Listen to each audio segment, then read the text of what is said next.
And knowing that this is so, moving from the creative cause into the physical form, we are clear.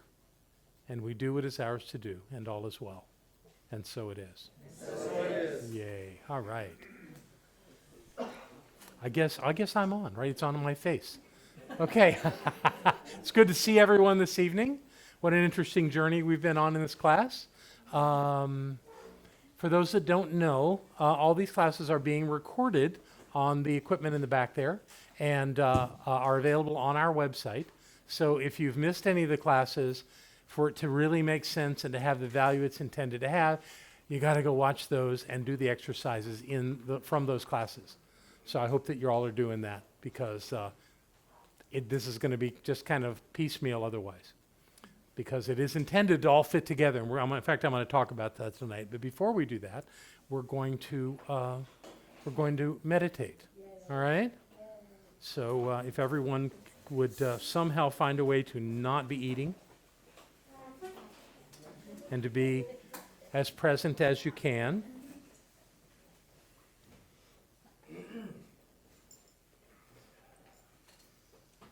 Let's turn those lights down. Thank you. Yeah, I think we're going to turn these lights down too.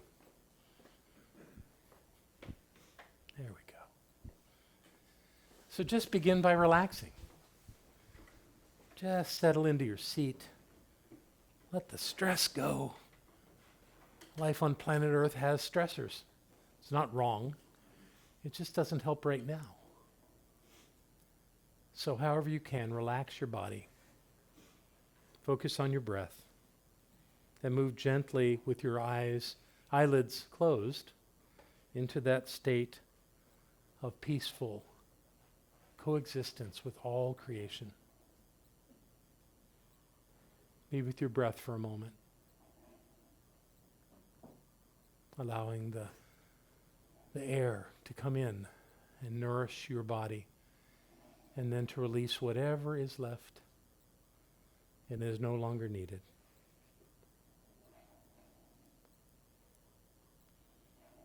The movement of your lungs are natural.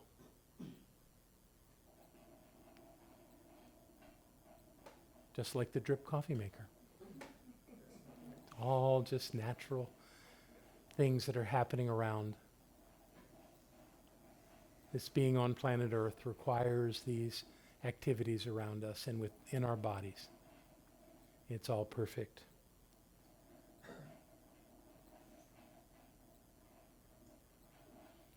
And more than your lungs, there are other things happening in your body. Your heart is beating at a perfect pace.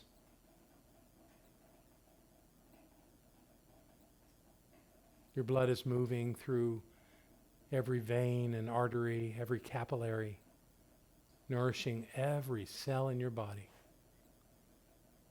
The blessing of that shows up with the animation that allows you to move through this three-dimensional world, to go where you want to go, to do what you want to do, and to experience everything you want to experience.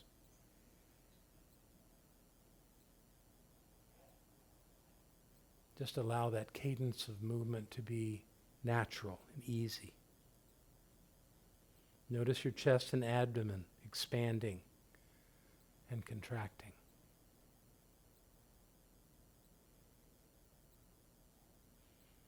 Just relax into your body, knowing that it's functioning perfectly, exactly as it was designed to function.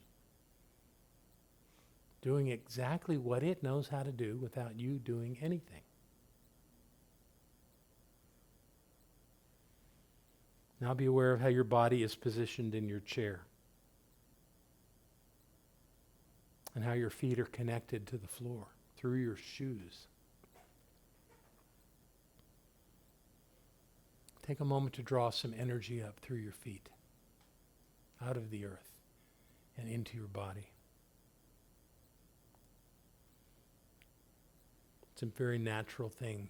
You do it all the time, mostly without even noticing.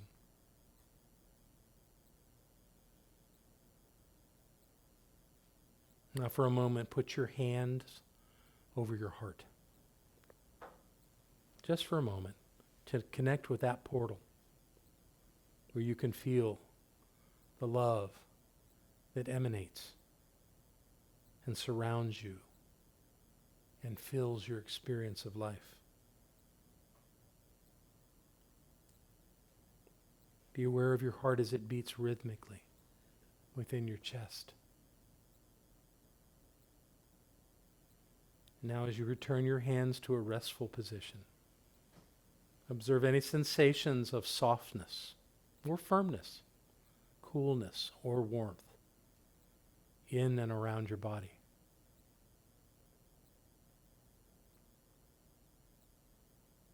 And with that, take the position of being the neutral observer of your body and of your life.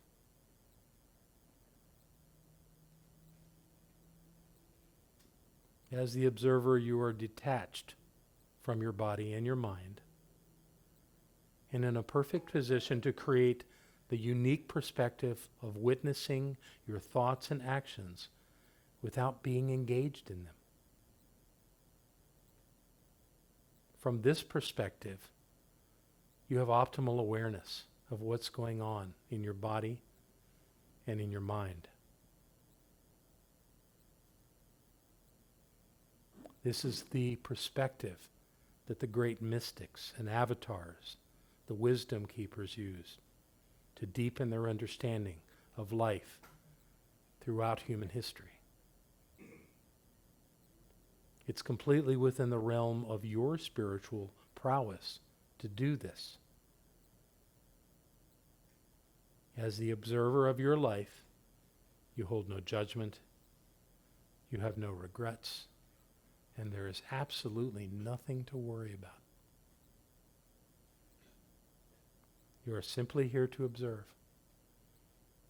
your thoughts, your feelings, your actions, all as they come and go naturally. Be aware of any internal chatter that's going on in your mind.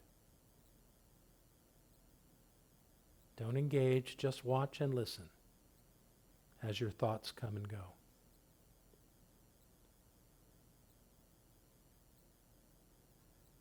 Notice if any of them involve complaining or regretting or recognizing some level of discomfort, physical or emotional. Notice things about your body. Do you have any stiffness, any discomfort? Be aware of whether your thoughts are from the past, about the future.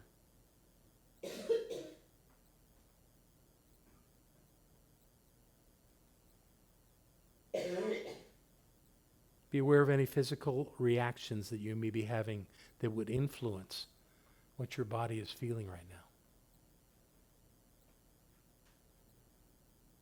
Every cell in your body receives and processes every thought you think. See if you can observe that connection.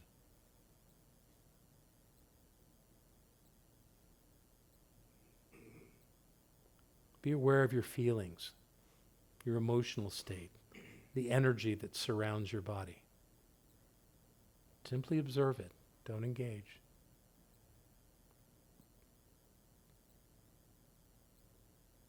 Your body comes with an ability to express a full spectrum of emotional vibration, from the heaviness of grief to the lightness of bliss and everything in between. As the observer, notice how self-accepting you are, how valuable your life is, how you bring meaning to life.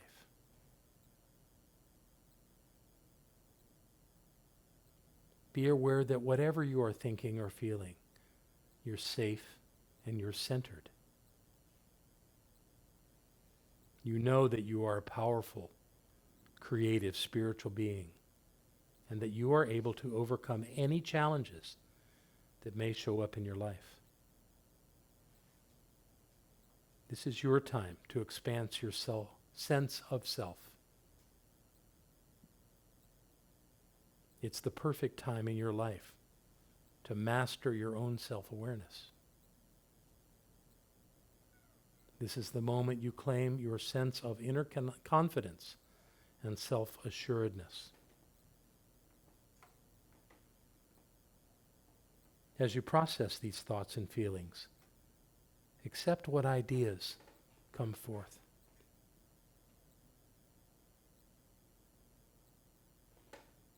Consider these thoughts about the truth of who you are. By being self-accepting and self-loving, you're able to expand your confidence beyond anything you have experienced before. It is not in your nature to be boastful or self-centered. Being self-confident is not about your ego. It is about your divinity. You know that divine presence is everywhere. You know that divine presence is at the center of everyone, including you.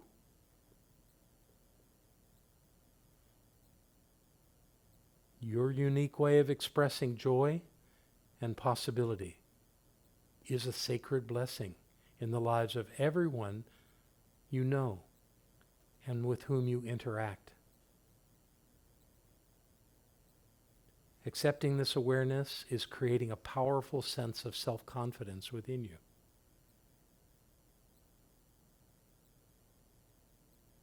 You have come to be the only one that can be you.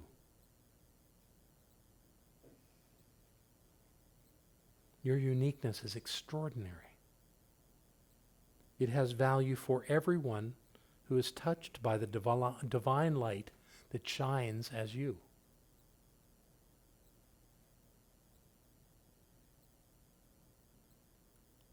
The conscious mindfulness you are expressing and experiencing right now is your pathway to more meaningful self-expression, to greater self-awareness, and to higher levels of self-appreciation.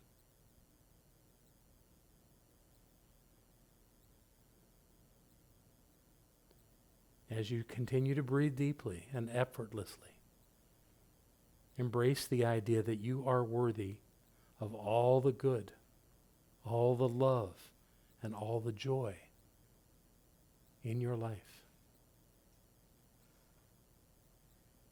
There is nothing to doubt about who you are and why you are here on planet Earth. You are a blessing to the world. Your light shines brightly and clearly for all to see. Your confidence and clarity are palpable and powerful.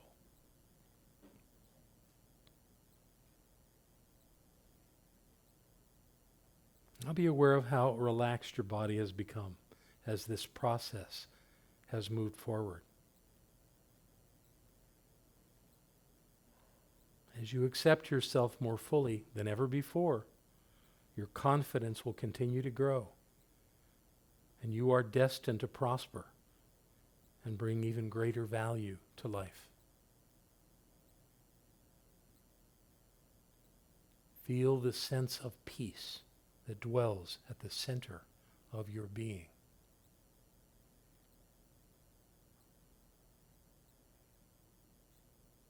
You have the absolute ability to neutralize any fear, confusion, or suffering by simply remembering this greatest truth of who you are.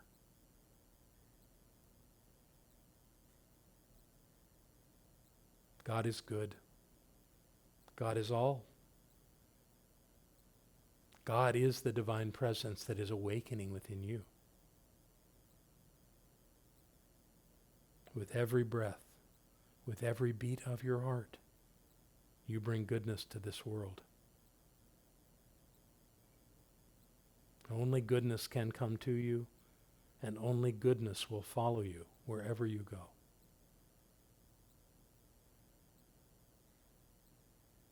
your kindness and generosity flows through to touch the lives of all those around you.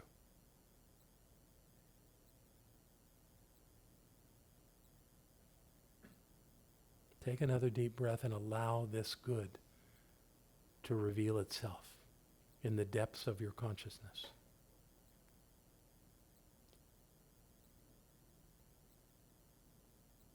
Open your heart and feel the energy field of divine substance that exists at the point of view. This substance nurtures and supports everyone and everything that comes into contact with you. You are the beloved, and all is well.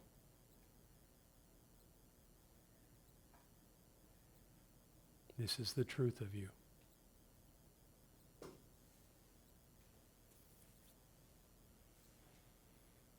And when you're ready, begin to gently awaken your body by simply moving a single finger or a single toe, and then perhaps a hand or a foot. Take a long, deep breath, and as you breathe out, move your neck slightly from side to side, or your shoulders in a gentle circular motion. And as you're ready, gently open your eyes, bring a smile to your face, and fill your heart with gratitude. Your life is good. Your life is God's life, and all is well. And so it is. So it is. Namaste.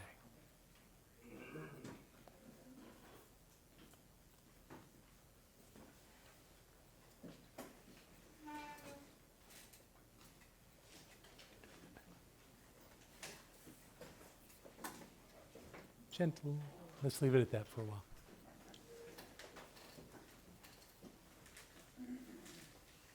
The energy in here is lovely. Thank you for bringing that here. Yes. Everyone feeling self-confident? So as I said a few minutes ago to you, what we've been on is a journey that is creating a process within you to, at some level, to develop, but also to discover the things about you that make you unique and powerful and that bring you fully to life. And we've taken it a step at a time. We started by getting a lot of stuff in our subjective mind cleared by letting it go, releasing anything that we had that blamed or found fault or we were still holding on to deep within our consciousness. We let a lot of that stuff go. I don't know that we ever let it all go, but we've let a lot of it go.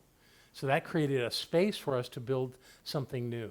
And what we did with that was we've been building a foundation to this work of understanding how our lives are structured and what we can do to fully utilize the activities of our life. And that's what I'm calling is building a prosperous life. Because all the people I know that are self-aware are prosperous people. You know, some of them may play in a realm where they take a vow of, what's it called, a vow of poverty, yeah, but it's not real. Those people are very wealthy people. They may not have bank accounts, but they have access to resources that are extraordinary. So what they're doing is they're saying they're not distracted by material goods. At the same time, they're living incredibly opulent lives. The Dalai Lama needs nothing. He's got everything he could possibly need. I don't know what his bank account looks like. I don't even know if he has one. But he clearly has what he needs. And so does every other person that I have ever known that lived a prosperous, fully formed life. I mean, Jesus had a treasure. You know, that's just the way it's structured. So that the idea of prospering in life is not in any way an evil thing or a less than wonderful thing. It's important for us to prosper. If you look at nature, nature is constantly prospering. I mean, look at it. Have you ever seen how so many weeds could grow in places that cover everything? You know, those plants don't see themselves as weeds the way we do. The definition of weed is a plant that grows where you don't want it to grow. A rose bush in a cornfield is a weed. But every space seems to get filled with something that grows there. That's how nature works. That's how our lives work. We are constantly growing something. The question is, are we aware of what we're growing? So we're here creating a foundation. And the basis of that foundation, once we did our release work, is, of course, to create purpose. And we did some good work around that. And over these weeks, I have asked from time to time for people to share their statement of purpose. I asked everybody that did that work initially to memorize your statement of purpose.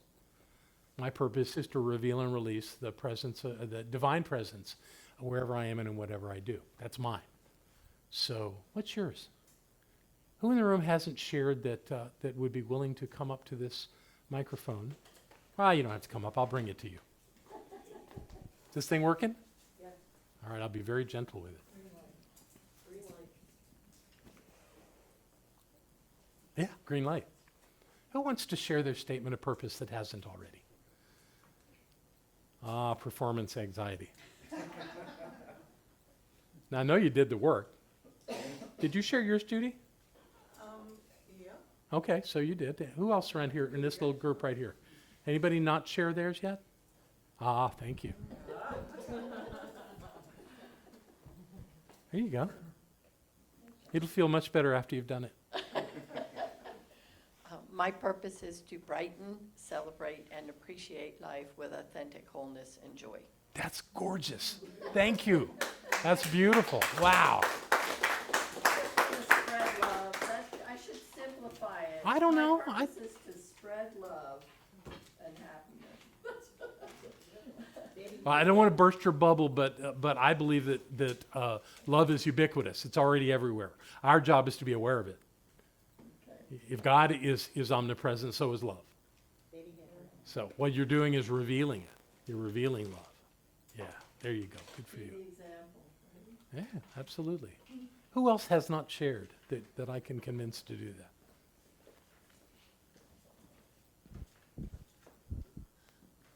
I normally love to share, but I've been evolving almost every time I look at this. It's been evolving, and that may be Good. because I took those 2 classes in 1 week, and it gave me too many words. Oh, yeah. So I'm going to read it as it is in the moment.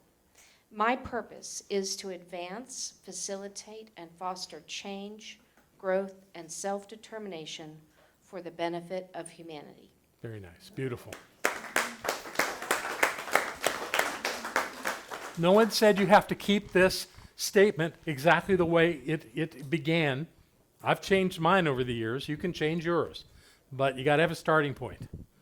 Okay, here's another one. My purpose is to be divine and to serve as an example to others on how to live a life that is full of love, prosperity, and peace. Beautiful. Thank you. Very nice. All right, so we've got this purpose work started. We have a sense of why we're here. And with that, knowing that, we've talked about core values. The idea that there are qualities in life that we have defined according to our understanding that we hold in high regard. Qualities that give us guidance as to what will work in our lives when they're present and when we're aware of them, and just by the nature of things, when we're not present with those qualities, maybe not so good, maybe not so happy, maybe not so clear, maybe not so prosperous. And all of us have those moments where we forget, we don't pay attention to where we're going and what is important to us.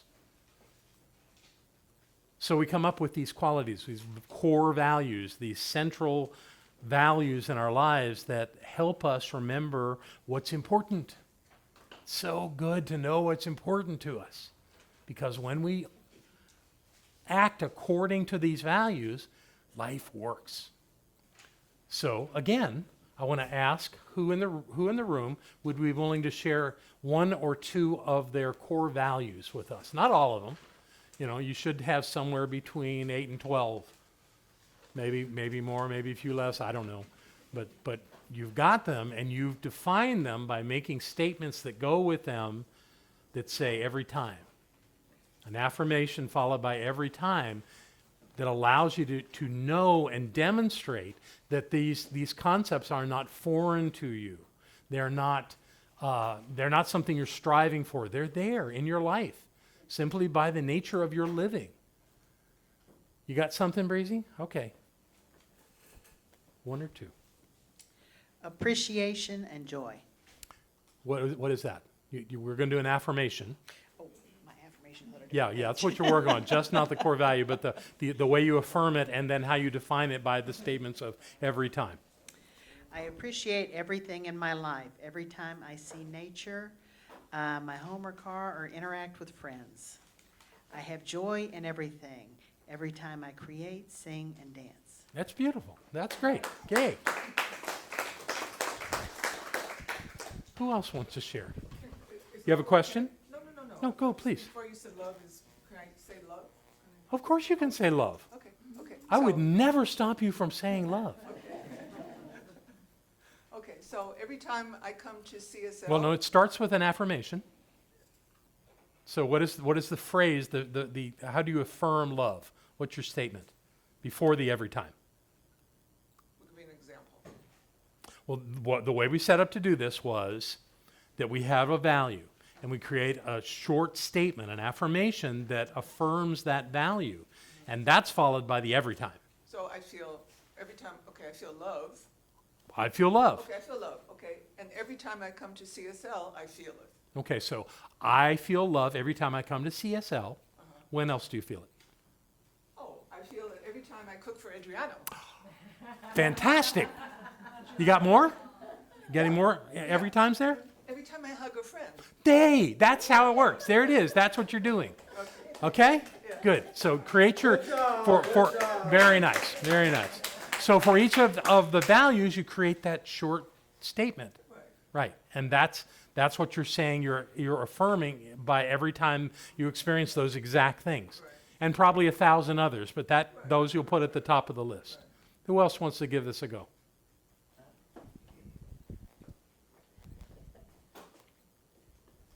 I live an authentic life every time I live my core values, every time I'm honest, every time I value myself and others. God, I love that. Thank you. Oh, that's beautiful. Y'all seeing how this works? Who else has got one? I'm moving further into the room now. There we go. I knew.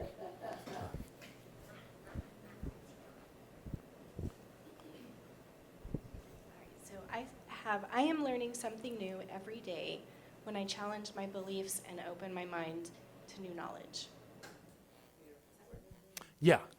Think about putting the word every time in there to remind yourself that this is happening regularly instead of when. Exactly.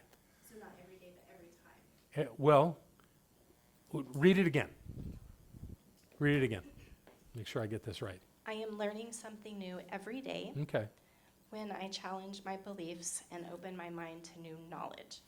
So it could be, I learn something new every time. I learn something new is your affirmation. I learned something new. Okay? Well, it's not really a period because you're going into the every time. Every time, and then state the rest of your statement. When I challenge my beliefs, Take the word when out and say, every time I challenge my belief. There you go. That gives you that constant presence of it. And you've got more on there too, right?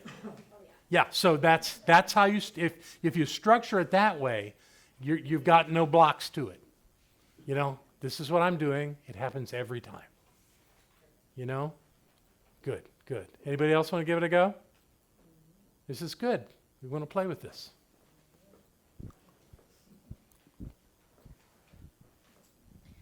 I express loyalty. every time I choose those I love, every time I hold to an agreement, every time I speak my truth with love, every time I'm honorable to myself. Blood, beautiful. That was brilliant. Thank you. That's what we're doing right there. You see how important that is? See, what we're doing here is we're creating a foundation, and these are the things that we build our foundation of our character, of our sense of self around. It gives us that high level sense that we have value.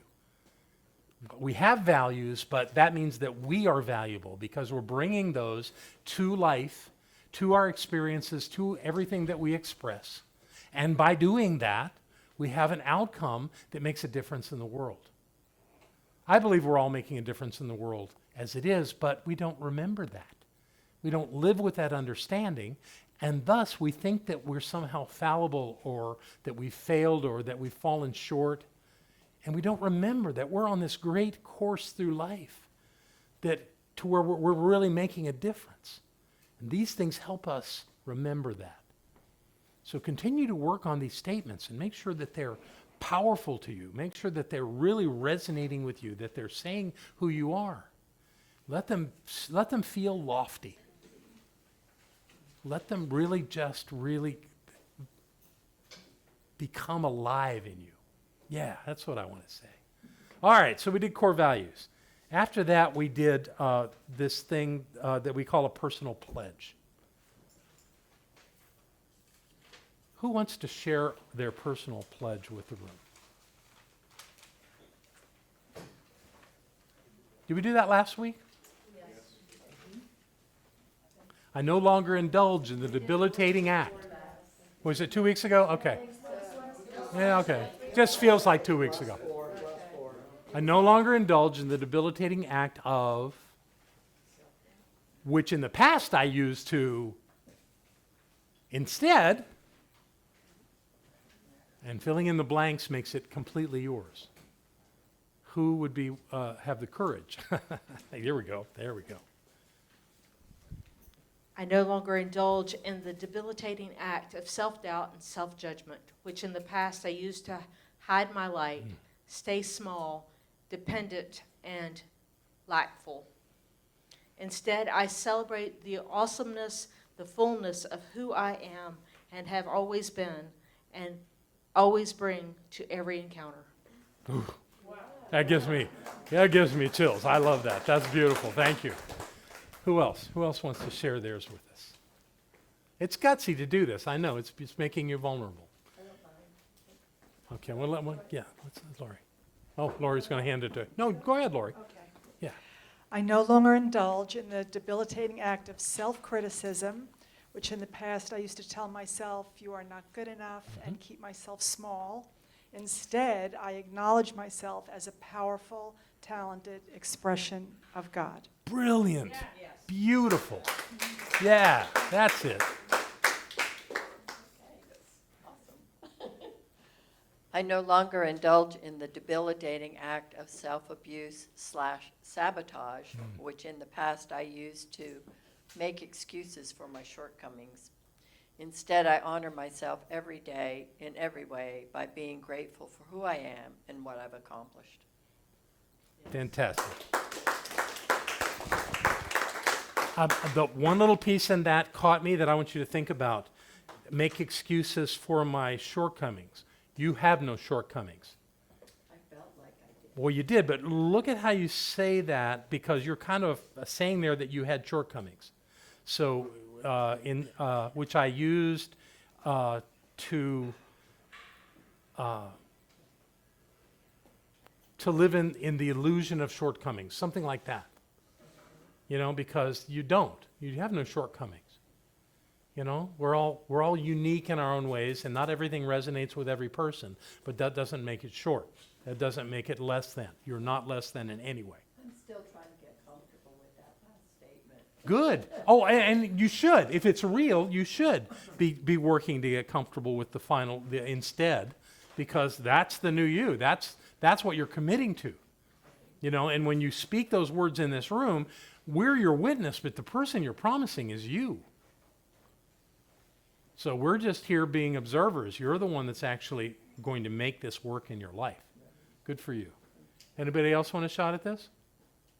Oh, Connie. This may be in a little bit different vein, but I no longer indulge in the debilitating act of wallowing in grief, which in the past I used to justify being chronically depressed, frozen in place, and not moving forward. Instead, I embrace the beautiful transition of my loved ones and feel joy for the transformation to spirit. God, that was beautiful. Oh my God. That was brilliant. Thank you. Do you feel the power in that? You know? I use this thing to live in something less than real, and I'm setting that down, and instead of that, this is who I am. This is what I do. Wow. What a great way to be in the world. Okay, so that was the personal pledge. Thank you all for having the courage to share your thoughts on that. Then we went into these life models and resources last week. So the idea of life models is now that we've got some direction in our life, who are those people that have qualities, that have expression into the world that we resonate with and go, wow, I want to be like them. You know? Who is it that is along the way? And they've been coming along all the time. It wasn't like you had to move into some state of enlightenment to know this. There have been people in your life that you've resonated with, and you maybe didn't even know why. You just knew that you felt good when you thought about them or saw them on TV or visited their home or whatever it was you did. Something was special about that for you. Those are your life models. And we looked to see who those were. And what we built around that was this phrase. These are models for my life, their name, followed by who teaches me to. And even though you may never have thought of them as your teacher, they really are teaching you. They maybe didn't even ever know you. You know, if you have a life model that is a historical figure, obviously, you'd never had a conversation with them. But at the same time, something about who they were has taught you something about who you are. So, who wants to share a couple of their life models?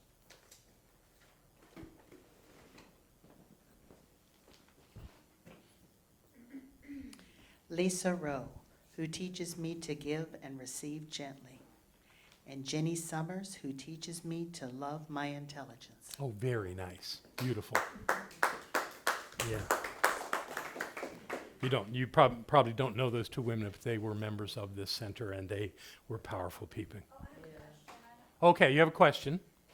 So I can also be like life models that taught you from their bad example of like what not to do? Yeah, those they're there. They're there. Yeah, you're not modeling them. Yeah, but they have taught you something. That's true. Yeah, so what I would not put them on this list. I would thank them for the lessons they shared, because hating them and blaming them wouldn't work for you at all. It doesn't have to be personal. Well, but most people take it personal. You know, when a life model is somebody who abused you or what's the word? No, and I got one I'm going for. Someone that betrayed you. Yes, they are teaching you how not to be. And if you learn those lessons, but you know what? Some people don't learn those lessons that way. They actually embody those ideas. They just don't know it. You know, they're really pissed at their mom for being so controlling, and they're controlling. So it can be a little bit of a trap if you're focused on people that are teaching you what not to do, because sometimes it isn't as clear as you'd like it to be. So I think on your life model list, you want to find people that lift you up, people that call you to a higher expression of life. So to take nothing away from those that teach us the other way, because they're there. They're always there. But the ones you really want to, especially because what we're doing here is we're building this foundation, is we're going to read their names over and over and over and over again. I don't think you want to do that with somebody that was a challenge in your life, that you learned how to be the opposite of, you know? So let you find people that you really can say, wow, observing this person, knowing this person, reading this person's words, however it happened, has helped me realize who I am. I'm more clear, I'm more open, I'm more present in my life because of knowing them or reading them or learning from them, however it comes to you. Anybody else want to take a shot at this? Let's get Troy to do it. Let's see. Thank you.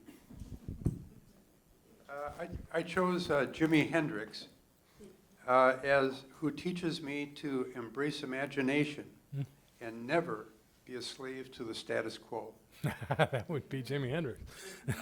Who else you got on your list? Well, I got Albert Einstein, who teaches me it's okay to be a loner, and said the monotony and solitude of a quiet life stimulates the creative mind. Very nice. Very nice. Give him a hand. He found a couple of good ones there. Can't you see Albert Einstein, Jimi Hendrix, jamming? Love it. Betty? My life model is Barbara Waterhouse, who teaches me how to face challenges and adversity with love and acceptance. And Mother Teresa, who taught me how self-sacrifice and unconditional love for others can make monumental changes in the world. Very nice. That's beautiful. Thank you. Come back to Judith. Thank you, Betty. Joni Mitchell is a model in my life who teaches me that my differences can change the world. Devon Embler is a model in my life who teaches me that belief in spirit and self will bring me prosperity and joy. Lovely. Very nice. Give her a hand. Do you see the broad spectrum of personalities that show up in this? And each of value to the individual who speaks their name. They resonate with something in them. Isn't that lovely? And that is a resource in your life. So knowing who these people are has great value. Because sometimes it's not the idea that holds you, but it's the person. And your perception of that person that holds you in a place of doing what you need to do, of moving through all the challenges, all the limiting thoughts to something wonderful. So having a list of people and knowing that they have taught you something wonderful in your life is just an enormous gift. So keep working on that list. I only have 4 on mine, but I don't think anyone says you have to limit it. You can have as many of these as you'd like. The other thing that we did was looking at did we do this? We didn't do this, did we? So that's what we're going to do next. We're going to do that. We're going to get yourself a fresh piece of paper. This is a good one. Let me put this back up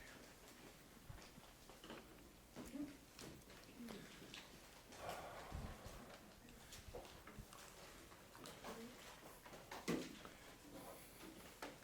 These are the resources on which I can always rely. There are things in your life that you can count on. They're going to be there no matter what. Many of them may be bigger than an individual.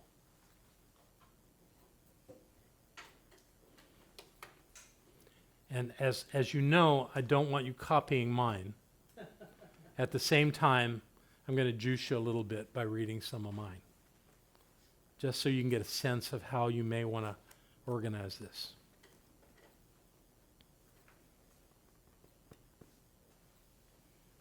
These are the resources I can always rely on. Divine presence within and all around me. My passion for life and the expression of my purpose. See, I've started with me. I have resources that I've constructed and evaluated and put in place, and I can always count on. They're always there. My love and devotion to Barbara. my resourcefulness, and my ability to achieve whatever I set forth in mind. My spiritual awareness and my personal self-discipline. I wouldn't say that it's always absolute, but it's much better than it's been at other times in my life. The wisdom keepers who guide and support me from beyond this physical realm. Some people call them angels, I think. But to me, there's entities that are not in this realm that believe in me. And whether that's real or not, I don't care. That's right. It's real to me. Well, I love that Oprah Winfrey says that she has a team that always goes out before her, before any meeting. I'll get you a second, Adrian. It goes out before her and sets up so that whatever she's going into is successful. That's really cool. That's not physical beings she's talking about. She's got a team. I love that. Adriano. You call them wisdom? Wisdom keepers. Wisdom, where's the name coming from? Just the one that- Probably that concept came to me through my Native American understanding. You know, it's like I have a council. Okay, so how do you feel when you say that? How do you feel inside? I feel completely supported. I feel like I've got this team, this council, this band of beings that are there for me. And frankly, again, it doesn't matter whether that's real or imagined. It makes me know that I have that resource and that I can count on it. My first teacher, Ken Dyers in Australia, his wife would say that at night when he would meet with his council, that it sounded like a spiritual brothel. I have no idea what that was, but I love the idea of it. I know. Okay, where were we? Okay, members and friends of Center for Spiritual Living Asheville. You're on the list. Yay! All right. My practitioner corps. And my religious science ministerial colleagues. I can count on those right there. You know? So I can do anything. There's always somebody I can call and I say, know this with me. There's always somebody that believes in me. Whether they're in this world or another. They're always there. So what are your resources? This is your time to make a list.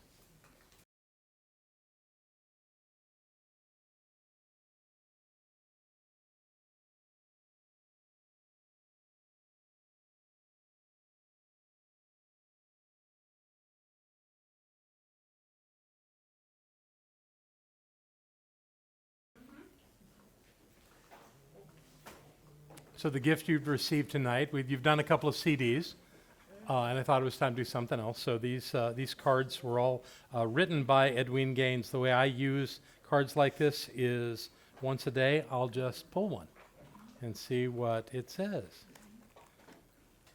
Releasing that all that has gone before, I choose success now.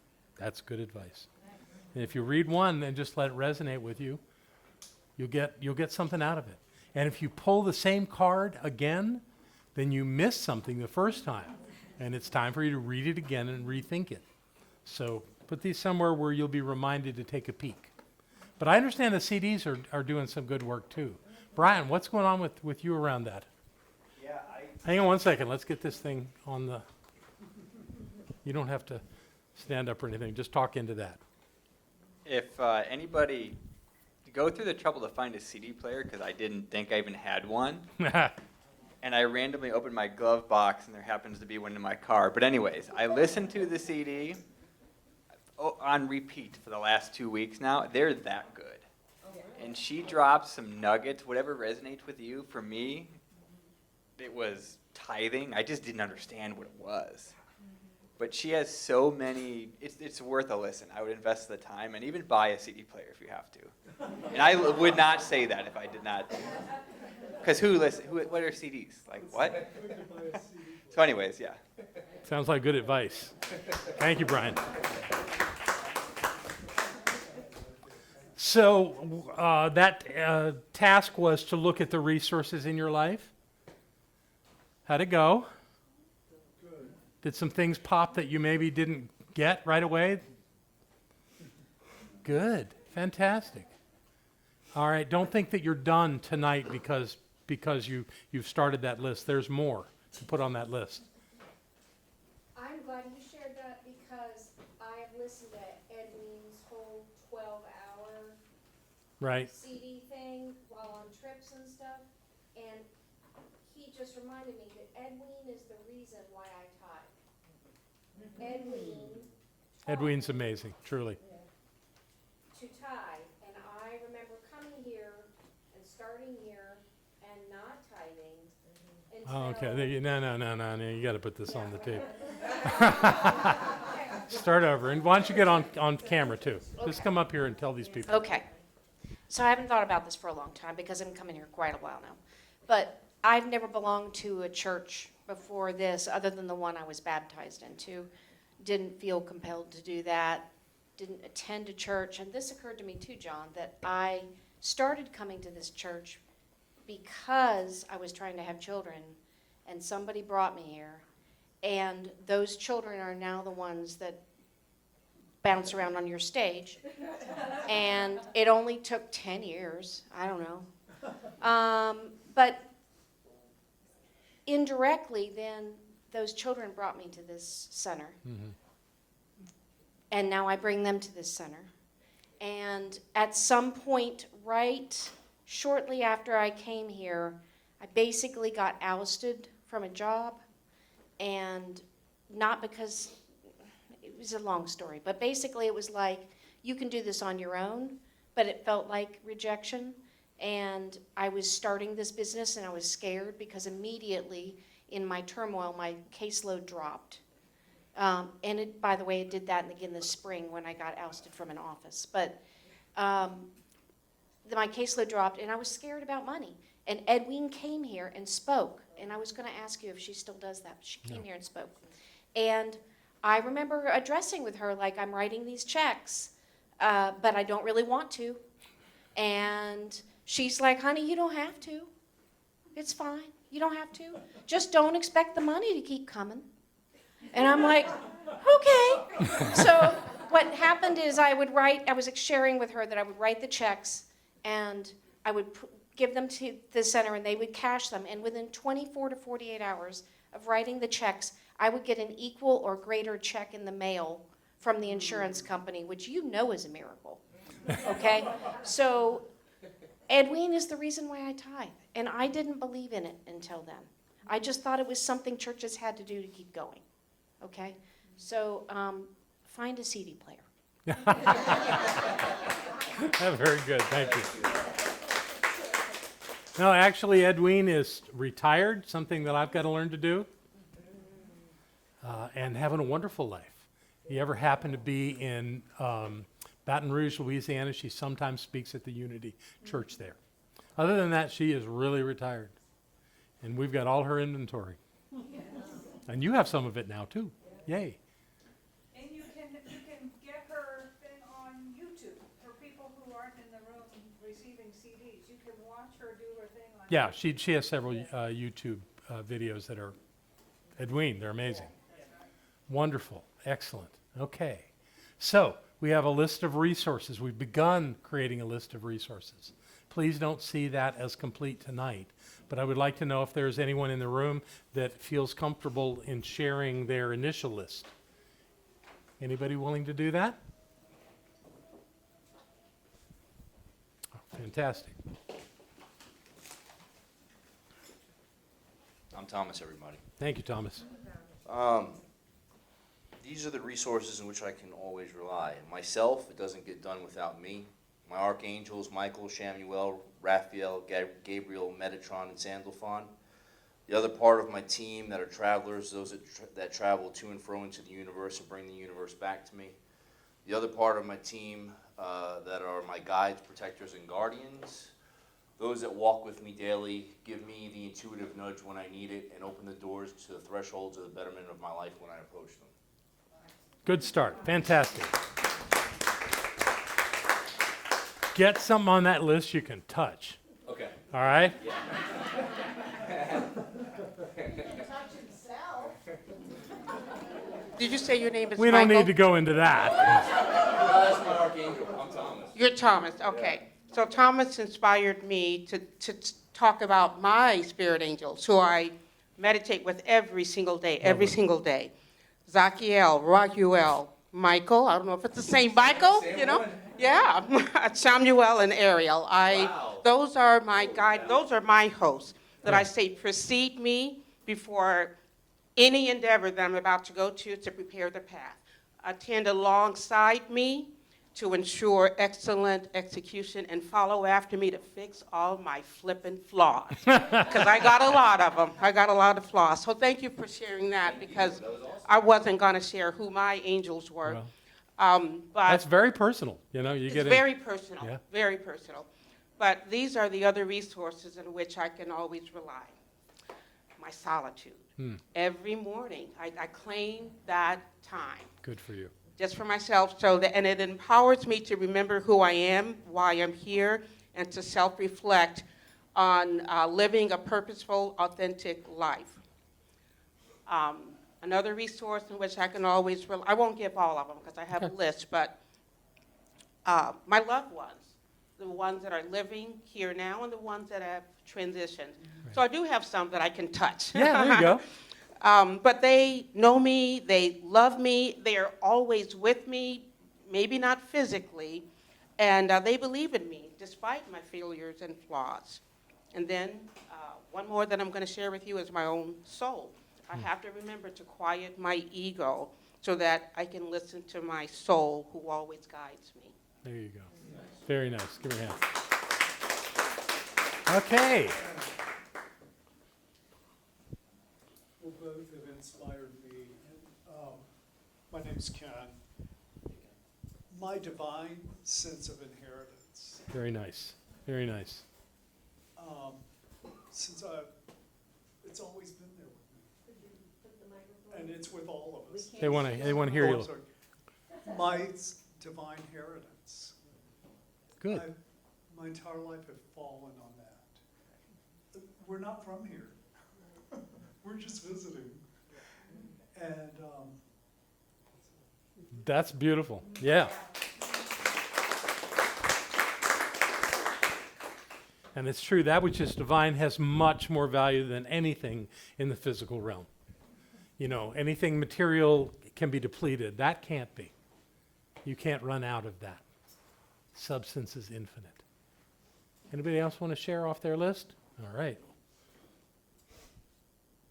Love-sourced energy. Expanding consciousness. My daily meditation and clarity through journaling. My passion for this energy and this life. CSL Asheville. My practitioner colleagues. My bards. My family and friends here and beyond. Beautiful. Yeah. So keep doing that work.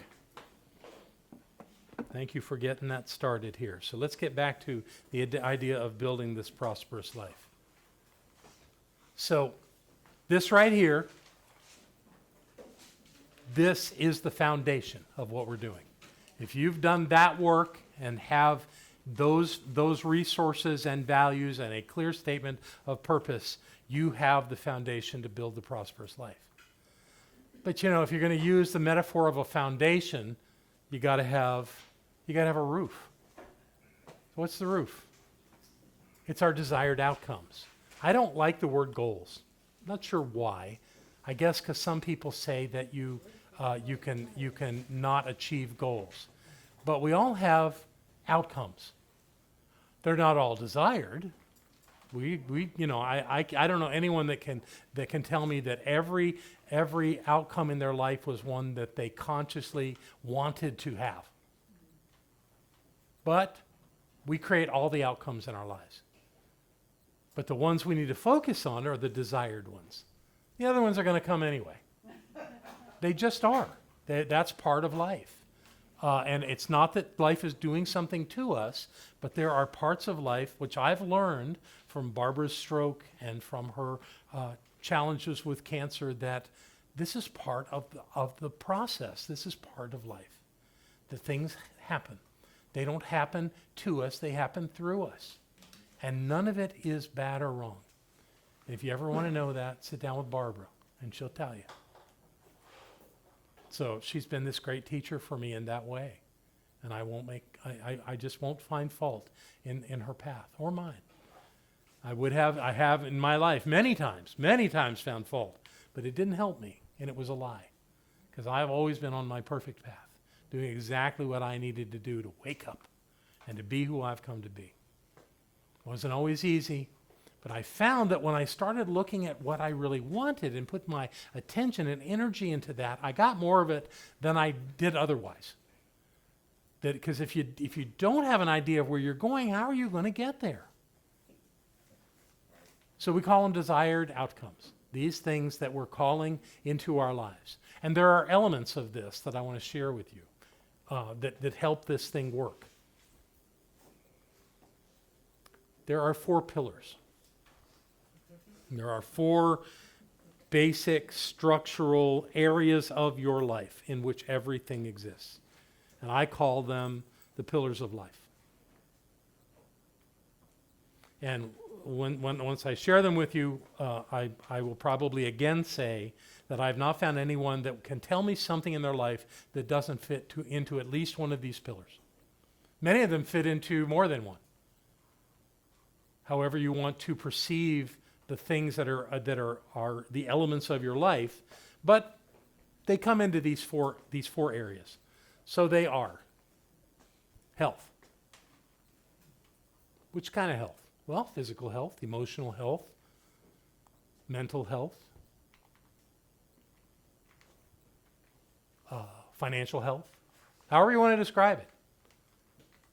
But choosing to do things in a way that they are optimal is a part of life. People that don't know that suffer way more than people that recognize that focusing upon our health is an essential element of life. So it's always the first pillar. Does that make sense? Okay. The second pillar is wealth.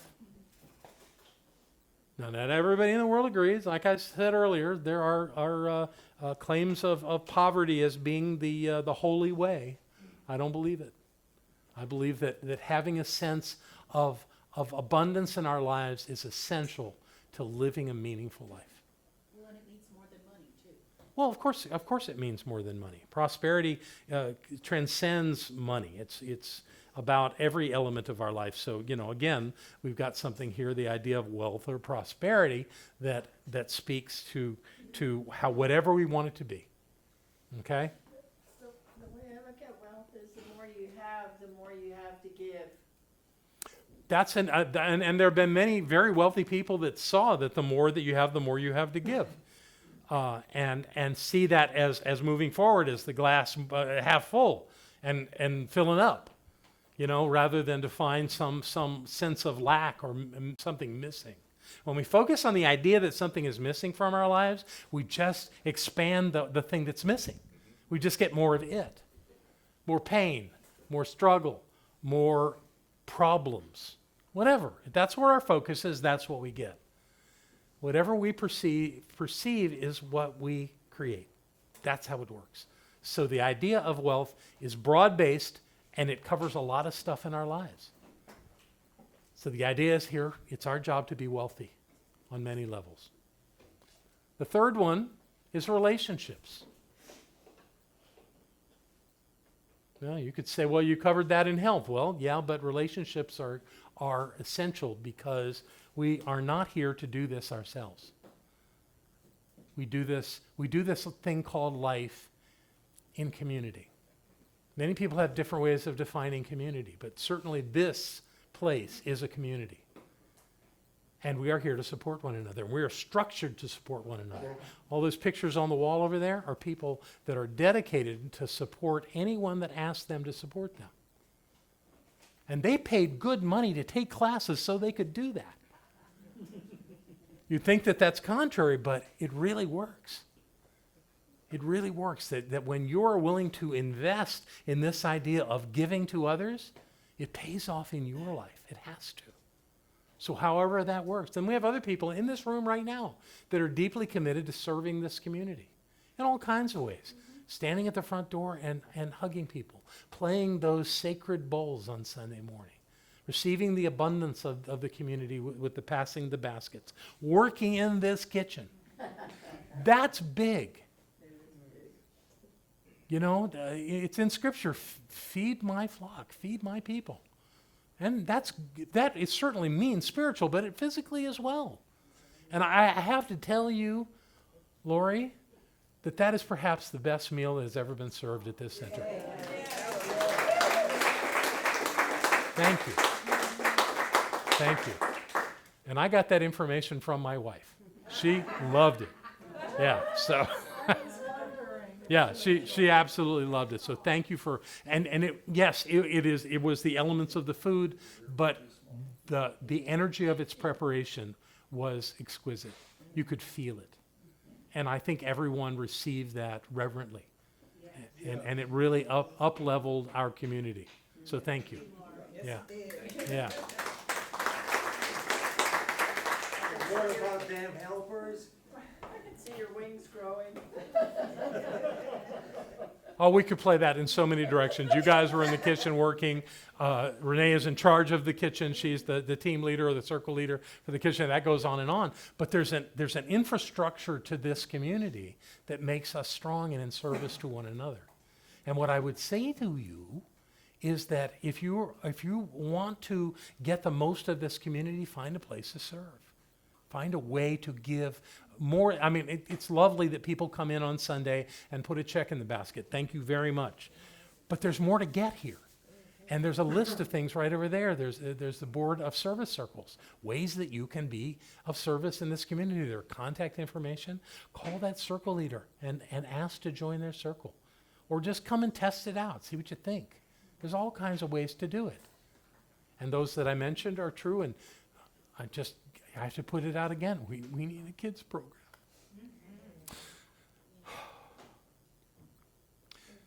This place doesn't feel complete without a kids program. And we lost that in a pandemic. And I'm not going to be here to get it back. But I want you to know how important it is to me. That we have children in here. That they get to learn these principles. And it doesn't matter. Every one of them is going to walk through the fire in life. They're going to struggle. Then they're going to find their way. But if they have these ideas that we teach here in their pocket, they have more than most people. And they will find them and pull them back out when they need them because they came to a place like this. And every single person that comes to this place on Sunday is deeply touched and enriched when those children march in the room and come on stage and tell us what they've learned and that we get to bless them. That is so incredibly powerful. It's a simple little thing that we do, but it makes such a difference when we tell them that we love them, that we bless them, and that we know they are perfect. And they are. And so are you. But they're there to remind us. Yeah. So let's get a kids program going again here. All right. Relationships. It's all about relationships. Find your relationships here and wherever in your life they're important. And the final one is self-expression. We come to this world to be who we've come to be, but it always includes doing what we've come to do. You know, and nobody gets to sit on the mountaintop and chant the ohms all day. That's not the essence of life. The essence of life is that we bring gifts to the world as only we can. And are we doing that? That's an essential part of our life. And I'll tell you what, I've got some personal concerns about how I do that when I'm no longer the minister of this center. I haven't figured that out. I know that my first priority is Barbara. That's unquestionable and absolute. But beyond that, what is mine to do in the world? And even though before she had her stroke, I had some very clear plans. I had built this incredible website with Devon Embler, and I was already about to sign a contract with a public speaking association that was bringing me in and had big plans for me to do work with groups around the country. And all of that stopped. It all stopped. And that's okay. And I don't feel like I lost anything. I just had to redirect. And I haven't quite figured out how to move back into that, but I will. Maybe that's not it. Maybe the whole point of that wasn't really what I needed to be doing. But there's got to be something for me to be doing, or I'm going to just leave the planet.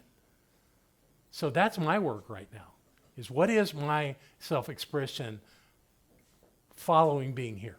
How do I do that? And that's good work for me. And I don't resist it. I haven't worked it out yet. And my guess is on this list of health, wealth, relationships, and self-expression, you have things you haven't worked out. One thing about this list is the well-lived life balances those 4 pillars. Most of us aren't that balanced. Like my imbalance is around self-expression right now. I got relationships down. You guys love me. I love you. It's wonderful. It's brilliant. And I'm married to the love of my life. So I got that one. I've done pretty good with wealth. I think I figured that out over time. I've been a tither for a good, I don't know, how many years? 38 years? Long time. I've had that down, and I had more than enough. So that's never been an issue. Health, I've dabbled in it and doing some things that are less than healthy. Do I always eat the right foods? No, I often eat the foods that are tasty. But Lori's helping me with that. So there's always something to balance out. There's something to give a little more attention to and to bring everything up to have it work. And that's how we do it. So these are them. These are the 4 areas. So what do you do with them? Well, you start making some plans. You start creating some things you want to have as outcomes in your life. What does that look like? What's on your bucket list? So clearly, we're not going to get our bucket list done tonight. But I want you to begin working on this. And I want you to begin in the room tonight for at least the next 10 minutes to start writing things down. But to do this, you need to know what the parameters are. It's not just anything. It fits into a model. So let me go through this real quick with you. Elements of an effective bucket list include expressions and experiences. Everything that you do and have is either an expression that comes from you or an experience that comes to you. Your bucket list has both of those on it. You're never in a place where your list is all about what you're going to get. And your list is unbalanced if it's all about what you're going to give. It needs to be both. It needs to have both of those elements. You want to take a cruise around the world? Fantastic. Put that on there. But it also has, how are you making a difference in the world? What is it you're doing? Could be as simple as babysitting your grandkids. Whatever it is, however it works, you're giving somewhere. And that giving is essential to the getting. An imbalance there will show up as distress in your life. So you got to make sure your list includes both. They don't have to be in the same arena. The list just needs to include both things that you are bringing to life and things that you are getting from life. Okay? Does that make sense? Okay. Each outcome is expressed as a personal achievement, sort of like an affirmation. You say it in a way that declares that this is true in your life. The thing I just said. And this is not mine. I'm just using it as an example. I take a trip around the world. Some people love to do that. Some people have this natural yearning to be a world traveler and to go all the way around the world. As hard as that gets with the geopolitical conditions of the world, it still can be done. It still can be done. If that were my thing, then I would say it that way. I take a trip around the world. You don't say, I will take a trip around the world. You say it as though it's right now. You say it in the present moment. You certainly don't say you're going to try. Trying is not achieving. You say it in a way that makes it real to you, in a phrase, a sentence, a statement that makes it absolutely something that is done. Now I'm going to break from the thing that we teach in our spiritual mind treatment, in that there's an element of creating these outcomes that is different than doing spiritual mind treatment, and it's that each outcome has a date by which it is achieved. And this is important. So when you write the statement about what it is that you're either bringing to life as a gift or that you're receiving from life as a gift to you, by when does that happen? It's all about at least either achieving a certain level of something or having experienced and accomplished something. Whatever it is, it's got a date, and that's as simple as, in fact, the way I do mine is, I have my statement, and then over on the right-hand side of the page, I have at the top, I say by date, and I underline that, and then I put a date right there. And it's usually a month and a year. Sometimes it's just a year. How many times have you had to change the date? Oh, I'm not suggesting that it always works, but if you don't make the list, you're not going to get any of it. Don't get stuck on the date. But the date gives you an urgency. It creates a little tension. It's nice. Yeah. But at the same time, you don't want to make yourself wrong. And it's not what it's about. So if you don't do it by then, and I've had them. You know, I had on my list that I was going to write 5 Steps for Freedom by a certain time, and I had to adjust that twice, the date on that. So what? It's published. What does it matter? But if I just said I'm going to write a book someday, how many people say they're going to write a book someday? And how many of those books actually ever get written? But when you put a date to it, it's going, oh, I got to do that. Okay? So you want to put a date to it. It's the last thing that's part of that idea is by when, and write it down. And don't be afraid of it. Now, some of you will pick a date that is totally unreasonable. You'll think you can do it so much faster than you can. So what? And some of you, mostly based in fear, will pick a date much further out. You know? Just to make sure you got some cushion. And neither of those things is wrong. It's okay. What's important is to have a date. To not just say, well, I'm going to do this. Well, you can do it by when. And give yourself that. And again, it creates a tension. Not a bad tension, just a little, it's like pulling a rubber band. You feel it? Yeah, a little tension there. Okay. Kind of draws you toward it, draws it toward you, makes it happen. And these are the categories. Now, you don't have to line it up like that because, like I said, some of them have more than one. So it doesn't really, you don't like to have your health list or your wealth list, but make sure that you're covering these guys and that you're covering them in a balanced way.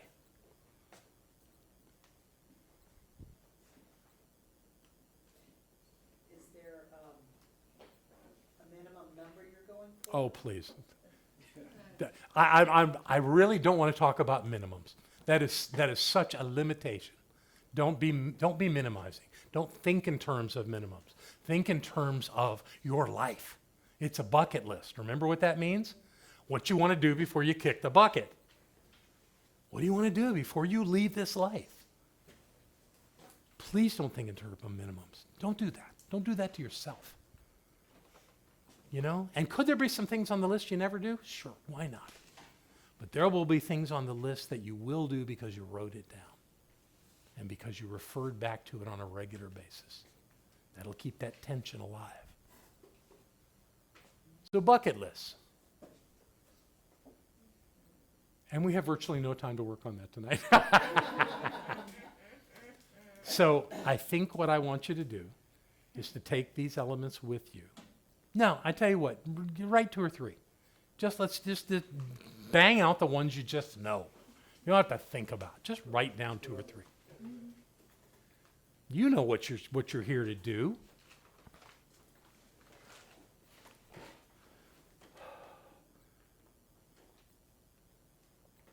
You got 5 minutes. These are the easy ones. These are the ones you don't have to struggle with. You know you're going to do this. In fact, that's the best place to start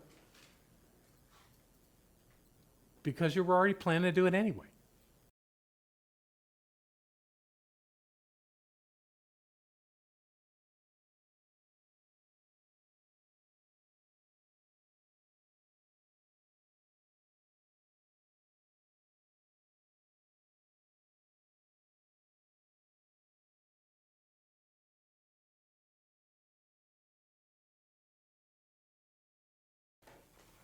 Okay, let's stop there.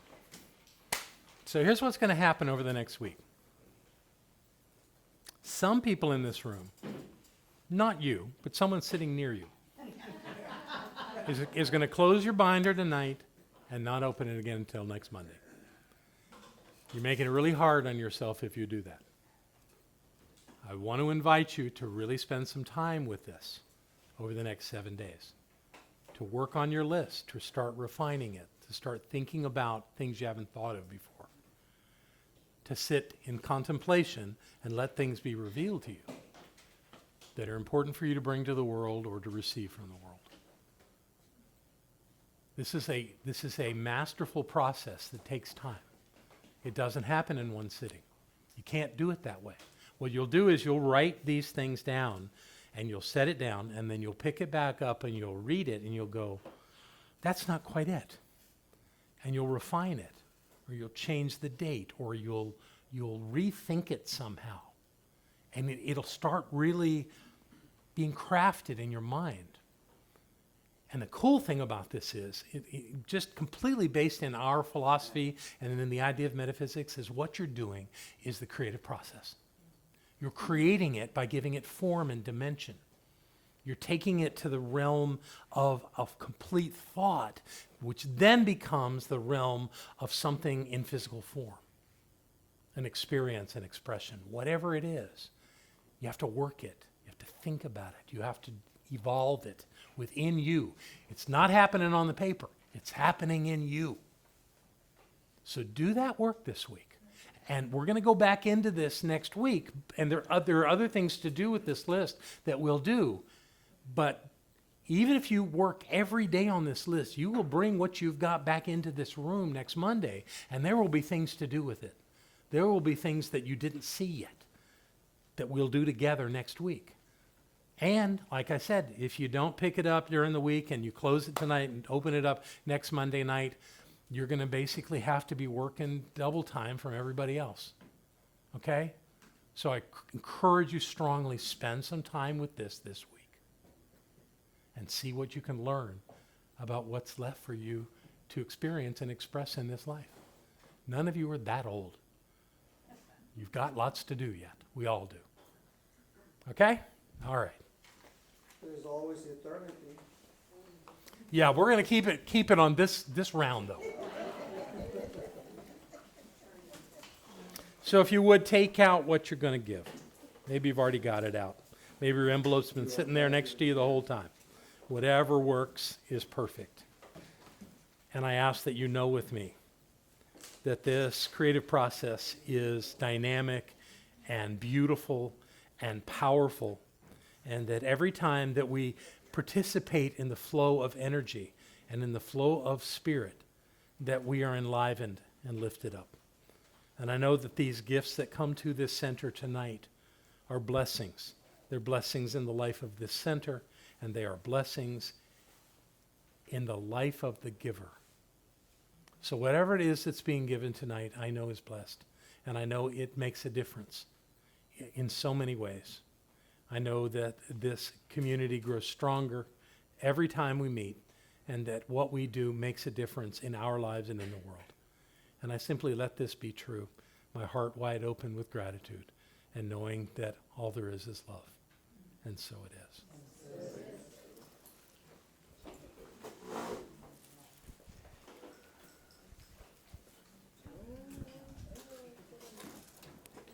Envelope? April, do you have any envelopes? No, she'll be able to. Sure. Sure. I was just asked about, are you talking about credit card? Yeah, the donation station's up and running. If you want to do that afterwards, that's fine. Yeah, and we'll include that in the blessing, absolutely. Judy, you're done with the check? The check, where are you? Okay. Right up front here. Thank you.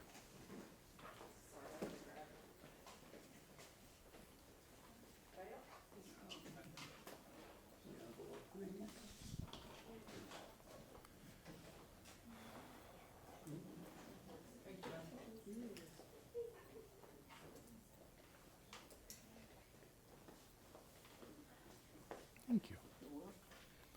So we're just going to hold this for just a moment. Look how nicely people use the envelopes. Isn't that lovely? It's important to be able to claim your giving. It's a statement. I own this. There we go. It's a statement that I accept that it is me that is determining this flow. It doesn't matter what the amount is. It's the fact that you claim it, that you know it's you is making that dynamic flow happen. That's the creative process. It's beautiful. It's wonderful. And when there's a wadded up, $5 bill in here, I know that somebody hasn't figured that out yet. That there's still a sense of shame or limitation or something that holds them back from being who they can be. And I want us all to be lifted up in this work. That's what it's about, so that we know who we are. And we take that to everything in every way in our lives. Yeah, that's what's important. So I bless these gifts and know that they come as blessings. Blessings don't run in one way. They run every way. They happen in all ways.